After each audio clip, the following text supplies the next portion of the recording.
திருமணத்தை தலைமையேற்று நடத்தி கொண்டிருக்கக்கூடிய கழக தலைவர் மாண்புமிகு தமிழ்நாடு முதலமைச்சர் அவர்களே, தன்னுடைய பல்வேறு பணிகளுக்கிடையே நேரம் ஒதுக்கி மணமக்களை வாழ்த்து வந்துள்ள முதலமைச்சருடைய துணைவியார் அவர்களே,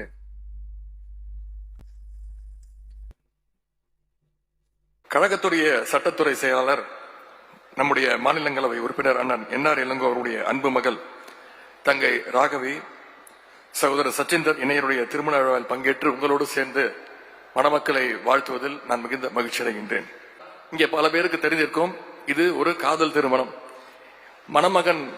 மணமகளுக்கு அந்த தாலியை அணிவிக்கும் பொழுது ரெண்டு பேரும் கண்ணில் நல்லா பேசிக்கிட்டாங்க.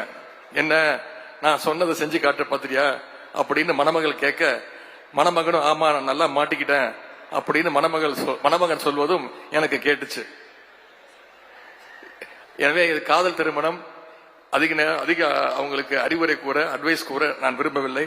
மணமக்கள் ஒருவர் புரிந்து கொண்டு நடக்க வேண்டும். விட்டுக் கொடுக்க வேண்டிய விஷயங்களுக்கு விட்டுக் கொடுத்து, விட்டுக் கொடுக்க கூடாத விஷயங்களுக்கு விட்டுக் கொடுக்காமல், குறிப்பாக நல்ல நண்பர்களாக வாழ வேண்டும். ஆகவே 2026 7வது முறையாக நம்முடைய அரசு, கழக அரசு ஆட்சி அமைக்கணும்னா நம்முடைய கழக தலைவர் அவர்கள் தொடர்ந்து 2வது முறையாக அந்த முதலமைச்சர் நாற்காலியில் உட்காரணும்னா நீங்க அத்தனை பேரும் களத்தில் இறங்கி செயல்பட வேண்டும்.